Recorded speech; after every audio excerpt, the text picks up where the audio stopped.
Comment te vient l'inspiration? Après, à la base, c'est voilà, si tu vois une situation qui toi te fait rire, Ouais. voilà, moi Tu je développes. travaille comme ça, voilà. Quand un truc me fait rire, j'essaie de le décaler en fait. Ouais.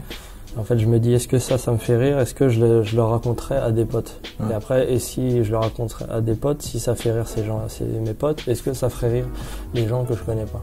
En fait, voilà, moi, c'est les 3 étapes par lesquelles comment je travaille. Ouais. Moi, mes amis et des gens que je connais pas. D'accord. Donc, Et d'ailleurs, je crois que tu navigues entre les États-Unis et la France parce que je crois que tu as travaillé aussi aux États-Unis. Tu as un show pour le public américain, non? moi, en fait, ayant vécu aux États-Unis, quand j'ai fait mon spectacle ici en France, je me suis dit, bah tiens, je vais traduire mon spectacle du français à l'anglais pour essayer de le jouer et de tourner aux États-Unis. Ouais. En fait, c'est ce que j'ai fait. J'ai commencé à partir de 2006. Ouais.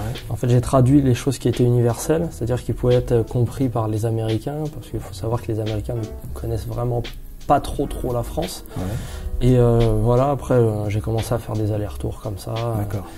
Et faire les tours des comédie clubs de la ville de New York. Ouais. Alors bon, là-bas, les comédie clubs, c'est un peu l'équivalent des cafés rebeux à Paris, donc Ouais. on a énormément. Et voilà, j'ai tourné un peu partout, et bon, à New York, t'as tous les quartiers, donc tu te confrontes à différents publics, public latino, public de touristes, public black américain, public WASP, on va dire, ou Ouais. bobo, entre guillemets. Donc, t'as différents types de publics. Et voilà, moi j'ai tourné partout, voilà, sur les comédie clubs, tous les comédie clubs de la ville, Stand Up New York, Times Square Comedy Club, Broadway Comedy Club, Mocha Lounge, Café Lou dans le Bronx. Donc, en fait, voilà, j'ai tourné. Et après, je suis rentré en France pour faire mon spectacle ici.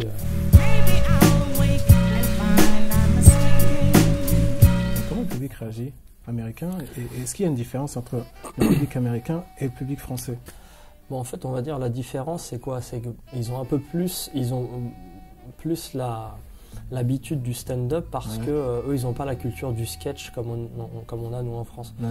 Parce que voilà, pour définir rapidement la culture du sketch, c'est t'es dans un personnage, tu fais un perso, Ouais. et c'est comme si, tu vois, il y a un 4e mur, Ouais. et tu t'adresses pas au public, tu es Ouais. dans ton perso et tu restes dans ton personnage. Ça, c'est le sketch un peu à la française. Le stand-up, c'est tu t'adresses directement aux gens, et il n'y a pas cette coupure qu'il y a entre le public et la personne sur scène. Et après, le truc, c'est que les Américains, ils sont tellement pragmatiques, c'est-à-dire que eux, quand ils ont une situation, ils se disent pas, bah tiens, je vais faire un sketch dans un sketch sans m'adresser aux gens. Pour eux, c'est obsolète. Ouais. C'est-à-dire que s'il y a un mec sur scène qui parle, il faut qu'il parle Qui au public. participe. Enfin, il faut qu'il Ah oui. parle. Il faut D'accord. que les gens dans le public reçoivent la parole directement. Ok. Donc en fait, eux, ils ont toujours eu cette habitude de stand-up. Ok.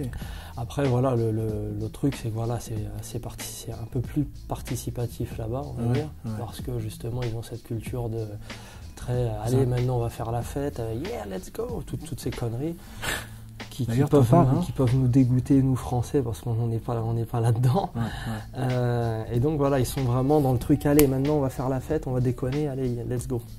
Donc voilà, et les grosses différences, c'est un peu celle-ci. Est-ce que tu t'imposes des limites dans le rire?